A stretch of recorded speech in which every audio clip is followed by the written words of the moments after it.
So panel 3, I have the pleasure of getting to introduce one of our Food Nutrition Innovation Council members, Julie Meyer. She is the founder and co-CEO of Eat Well Global, a very cool company that does communications leadership for, I am told, not only just innovative companies, but all companies. I have to believe, Julie, that after you work with the companies, they are more innovative. So we're just going to call them innovative companies. I think that that's pretty fair because I think you're innovative. That's why you're moderating this panel. So with that, Julie, I'm going to turn it over to you. You guys have a great panel. Look forward to hearing it. Amazing. Thank you so much, Katie. Thank you. Yes, we hope we inspire innovation, but it is such a pleasure to be here. Again, I'm Julie Meyer. I'm a registered dietitian. I'm the founder and co-CEO of Eat Well Global. I am also a Tufts alum from the undergraduate program, Go Jumbos. And I'm so happy to be here today. I was so excited to be asked to moderate this panel because it is all about the consumer, because at the end of the day, the consumers are the ones who eat the food that we create.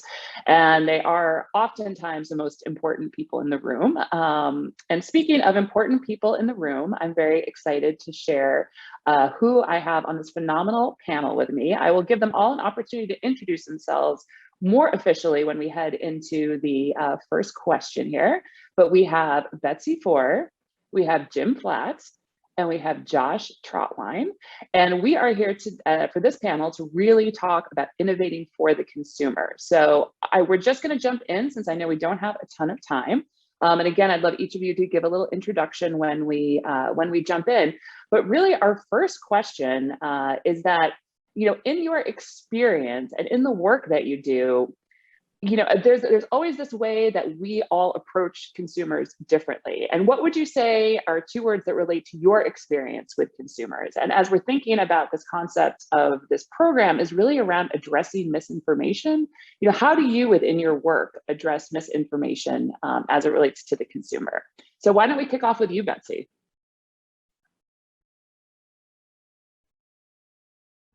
But you have to unmute, Betsy. That's the best way we're going to hear you. Thanks for that, Julie. We're good lip readers, but excited to be yes. here today. Yes. I'm Betsy Fore, the co-founder and co-CEO of Tiny Organics. We introduce your child to their first 100 flavors, and we do this in order to shape the palates of a generation to prefer savory first foods as opposed to sugary. So over 80% of our products are vegetable only. We're completely vegan, all clean, and whole real foods, so no purees. We've been honored to have Dariush as our scientific advisor from almost day 1 of founding the company, and I've been thrilled to be involved with Tufts for the past 2, almost 3 years in the building of it. When we think about consumers from the tiny perspective, we usually never use that word because we consider ourselves D2C, direct to community, right? So when we built Tiny, it was actually built with 100 founding families. We sent one email to a parent group in Park Slope, Brooklyn, and we got hundreds of inbounds and had to cap it at 100 within a couple hours. My co-founder and I then, where we were wheeling these, this is obviously pre-pandemic, but blue unmarked coolers with unmarked little cups of Tiny with the original recipes to Prospect Park to hand these, and literally seeing families feed it to their babies and their children right in front of us, right? That's when we knew we were really meeting a need here, but it didn't just stop there. For us, the founding families actually, and still do to this day, built our entire product roadmap. So what was so incredible is we tested every single recipe with those families. 3 to 5 versions of each of those hero SKUs that we launched with. But then we started getting insights as we went into their homes and really saw how they were feeding their babies as well, that, you know, they didn't want to put more plastic in the world, right? And it makes total sense to us, like, of course, being vegan and better for animal well-being and so core to our ethos and who we are as well. But we thought, right, that makes total sense. Why, you know, every other baby food direct to consumer brand in the market is plastic It's delivered in plastic, right? And so we're actually the first food D2C brand that we know of to go totally plastic free within our category. And that was direct feedback from those founding families. So when I think about, this is just to give a little bit of context, when I think about those two words, Julie, around what it is that builds that trust in our brand in particular, it's definitely the respect. I think that respect for sure that we've always had for our founding families, that we genuinely believe that they've founded the company with us, right? We're still talking with them to this day, even with their second and third child, they're testing our new product lines. And what we've done is actually created tiny supper clubs, and we're trying to bring it to 100 cities across America with 100 first flavors, where we have a mom in each of these cities.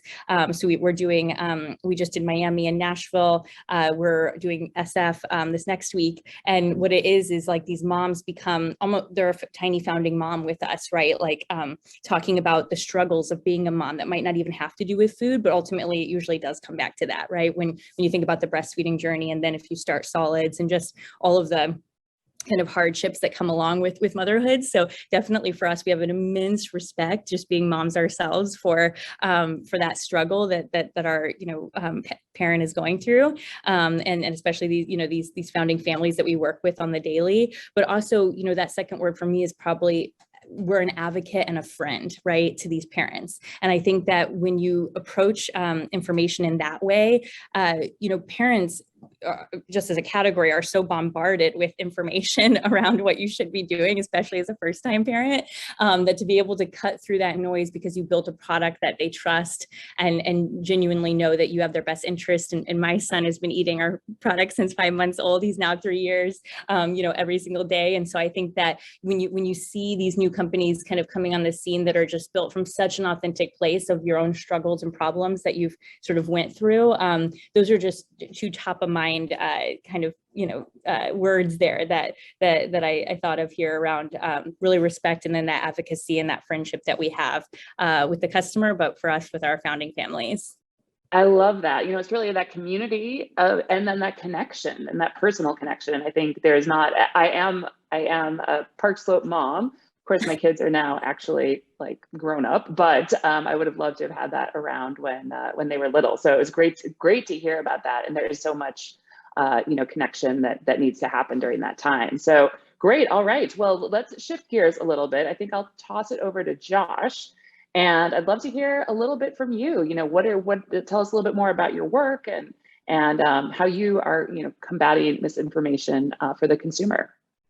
Sure. Yeah. Thanks, Julie. Our work at About Fresh is centered on building solutions that get healthy food to the more than 35 million people across the country that we know are enduring food insecurity, really wrapped in values of honor for food culture, consumer agency, and dignity. So we partner with the healthcare sector and also with like civic leaders in the grassroots level to build and operate retail and technology solutions that empower people with access to healthy food. And I think the two words that I come back to are consumer agency and consumer purchasing power. Agency really, in our case, meaning the capacity for the people that we serve that are struggling with food insecurity to access culturally connected food on their time from places where they already shop. We know that the traditional models of hunger relief are asking a lot out of folks that are already struggling with poverty to show up, a couple hours, 1 or 2 times a month to access food that they may or may not love, that may or may not be good for their bodies, which is challenging, compounded with all the other struggles and stress of poverty. And then, purchasing power consumer purchasing power comes down to just ensuring people have enough money in the bank, right, to afford the food that they need to be happy and healthy and hopeful.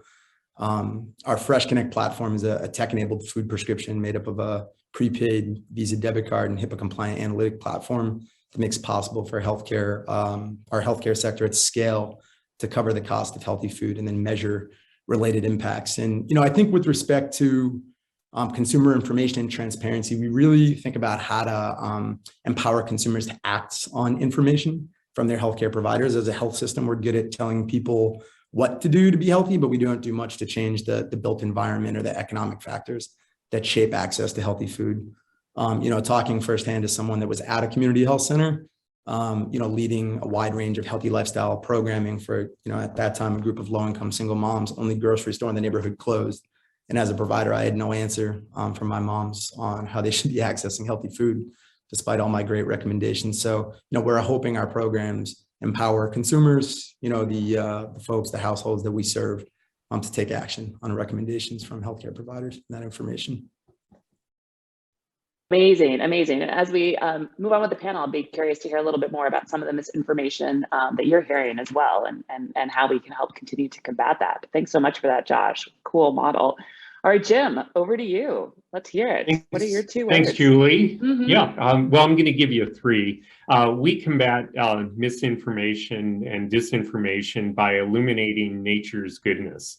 If you think about it, knowledge is the most powerful tool I think we have to, again, bring truth into food. And so I co-founded and lead a company called Brightseed. We're based in the Bay Area, devoted to enabling people to live healthier lives by illuminating and activating these connections between plants and people that are mediated by small molecules that the plant produces for its own growth and survival, but around which we have evolved and actually turns out have major health effects. And in fact, the science is increasingly showing that the benefits of a predominantly plant-based diet are due to the abundance of these health promoting and protective compounds. And yet we know very little about these compounds. It's estimated that 99% have not been characterized. And so to really understand that, we built a very powerful intelligence called Forager to really answer 3 core questions, which is, at a much deeper level, understand and index what are these compounds, be able to annotate and predict with growing accuracy their role in health, and then with that, be able to then translate that to real products and services by understanding the best sources for those compounds. And you heard earlier, I think in Tambra's talk opening up, the importance of meeting consumers where they're at in their dietary preferences. So how do we make the benefits of plant-based diets available in ways that people will connect with, are familiar with, and will stick to? And so with that, we work with, we first bring a number of bioactive ingredients to market, the first of which we expect to launch roughly in 1 year for metabolic health. But we also work as an innovation partner across agri-food and even pharmaceutical sectors to meet the consumer need for natural, efficacious, and sustainable. And so with that, we can not only bring new ingredients, but help companies tell new stories about their plant-based products. And that's something that's been publicized about our large relationship with Danone in terms of helping them create new stories for their leading plant-based products and helping them differentiate them by providing science-based information that the consumer is looking for and helping to communicate it in ways that are simple, clear, and will resonate. Fabulous. So great. And I love how diverse all of our audiences are between all of us, and just, thinking back, our mission at Eat Well Global is empowering global change agents in food and nutrition. So really empowering with science, education, and communication, helping our clients and our organizations being able to effectively communicate. So we are in such an interesting time, right? I think all of the consumers that we are talking to clearly are being bombarded in so many ways with so much different amount of information. We got a really interesting question that came in that I'd like to throw out before we head into our little crystal ball future time. For each of your audiences, how would you educate your audiences on challenging scientific information? So Betsy, you talk a lot about your research around early childhood and childhood preferences. Josh, thinking about your audiences in terms of, when they have agency, when they have access, when they're eating foods that are culturally appropriate, people are going to eat better. And then obviously, Jim, your whole organization is grounded in science. So what are some tactics or tools that you've been using, or how do you educate consumers to help them create better habits? and help create kind of the activation you want them to around nutrition. So any kinds of, again, with this bombarding, how are we educating people on some challenging scientific information? So Jim, I'm going to let you go first, since it seems like you are nodding your head, and you've also, I know, had a very long career of educating on science. So go ahead. So I think we've always come at this from the perspective that what we do here has to be intuitive to the consumer, right? And I think the intuitive story, at least for what Brightseed is doing, and really what predominantly plant-based diet can offer, is it comes under the theme that in fact nature has had answers to some of our most pressing problems in the past, and it will have those answers for our current problems, right? And so we use technology here and science to not engineer nature, but rather to understand nature's secrets. And so again, it's in that way that we start with that umbrella theme. And some of the things that we explore are, for example, knowing that nutrient-dense foods and nutrient-diverse foods, again, are certainly keys to, a longer and healthier life. We're looking at very simple ways to communicate that. So, for example, eat the rainbow as a concept to bring the importance of nutrient diversity, but also diverse sources. And that's just an example. And those are things that, you relate it to color, something that's visually appealing and simple, yet again has a foundation of really strong science for those who want to get into it. But that's essentially some of the ways that we're looking to communicate it. And in fact, it's probably the most important thing and challenge we have to do well. Keeping it simple. Yeah, absolutely. I don't know, Betsy or Josh, if either of you want to jump in and go next? Yeah, absolutely echo that, Jim. Eating the rainbow, that is Tiny's mission at the very earliest, the very first bites for a child.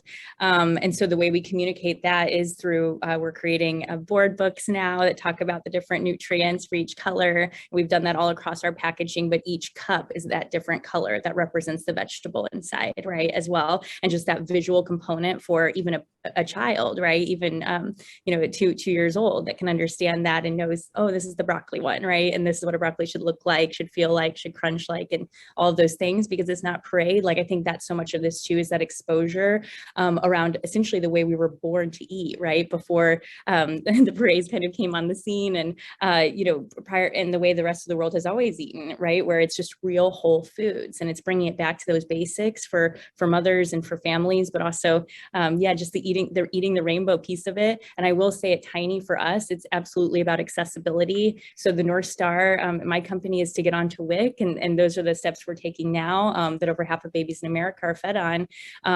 Where my family's from, and on Native American reservation, that access wasn't even there earliest days. So when you look around, it's kind of like, my first words were McDonald's, Coke, fry, right? And it's like, how do we, I know we're going to get into this question in a minute, Julie, but how do we kind of re-engineer the gut health of a generation, right? To prefer these savory first foods, to have that outsized impact for the health outcomes, right? That are in store here. So I'll leave it there. Amazing. Josh, thoughts on, go ahead.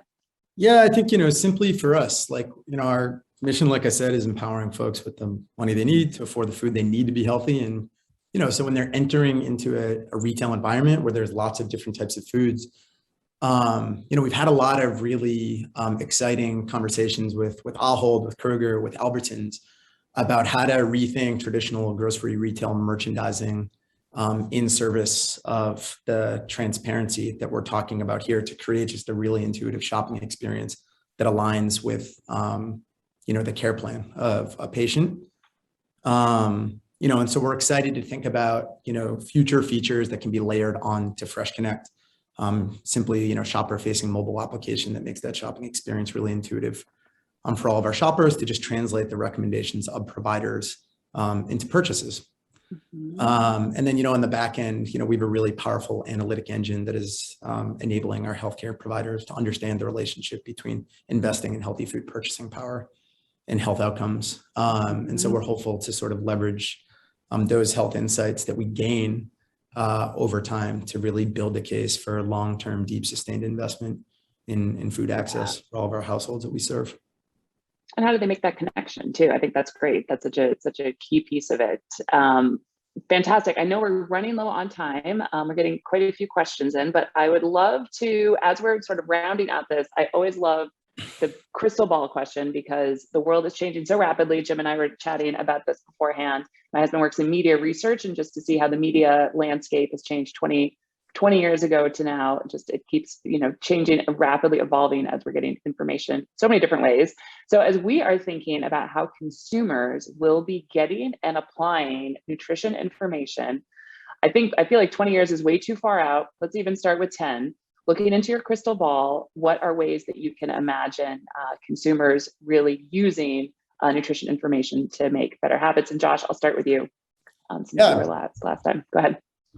Yeah, thanks, Julie. I mean, right now, this is something we all know, but like food insecurity contributes to $1 trillion worth of healthcare costs. We're hopeful, that on the strength of our programming, and I think like a broader community of food equity advocates, we can recruit healthcare as a multi-billion-dollar investor in food access to contain that $1 trillion of cost, but really too, in service of a mission to promote food equity. I hope that doesn't take 10 years. I think there's a lot of great solutions in addition to the programs that we've built that make this possible. But again, I think it comes back to generating those insights that inspire healthcare to make those investments. And then, I think over the long term, applying, a lens of intersectionality, it becomes a question of how do we then harness that healthcare investment to contribute to a version of a food system that promises economic justice and health, and also climate resilience by driving that spend towards growers and retailers that share our vision for what a future food system could be. So, we're really excited to tackle all that. Hope it doesn't even take 10 years. There's a lot of smart people thinking about it and just so much great emerging technology momentum in healthcare to build towards that future. Yeah, amazing. Interdependence. So cool. Yes, exciting. Okay, Jim, what do you think? I think we're on the cusp of generational change to a proactive health future. And, if you think about it, we built an amazing healthcare system, but in many ways it falls very short with respect to dealing with the most pressing chronic diseases of our time that are largely, as probably everyone in this audience knows, are largely lifestyle dependent and of course therefore preventable.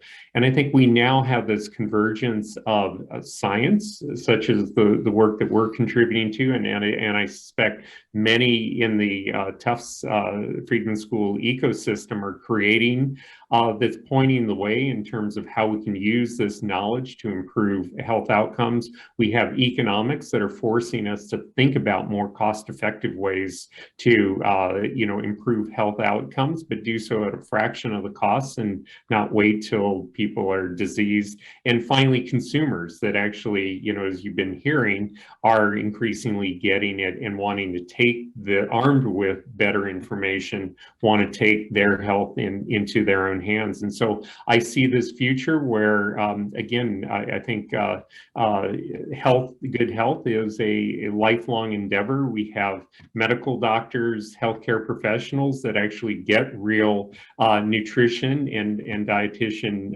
education so that they're armed with the best information. We have QR codes on all of our produce and packaged foods that help the consumer get the information about where this was sourced, how it was grown, what comprises it and makes it special, and how can it impact my health, and a regulatory system, hopefully, that evolves along with that to support that. And so anyway, that's the aspirational future we see. Probably will take 20 years, but I hope, to Josh's point, we're pretty darn impatient here. So let's see some good progress in the next 5 to 10 years. Oh my gosh, I love it. I love it. Okay, Betsy, so your tinies in 10 years won't be parents, 20 years, 25 years, kind of go maybe your first generation. So in the next wave, what are you seeing? Yeah, I have a lot of hope. I really do for the next generation, that they would have an understanding of their own gut health, right, from the earliest days, and how plants can fuel them and savory foods make them feel, right, that they don't need to be on a sugar roller coaster, which is essentially affects their formative years, right, but that it's something that, you know, is like a sweet treat now and then, but it's not, it doesn't control, right, them. I think that, you know, for us at Tiny, we're really, we really believe, and actually even on a podcast I was on last week, you know, was asked, and we do believe that in 10 years time, you know, if you would know, oh, that's a tiny kid, right? Just given like how adventurous they are, and just those health outcomes that we believe for a lifetime to come, because the research does show, and we just released a white paper with Michelle Obama's organization earlier this year, PHA, that actually states that veggies early and often, right? If a child can get access to them at the earliest days, that it can change those health outcomes to reduce chronic disease, diabetes, right? And all of these illnesses later in life. And so, yeah, I just have a lot of hope that the next generation is going to be so aware of these plants and how these vegetables make them feel and fuel them. Oh my gosh, I love it. This is amazing. I know we're out of time. Betsy, Jim, Josh, it was such a pleasure to be on this panel with you.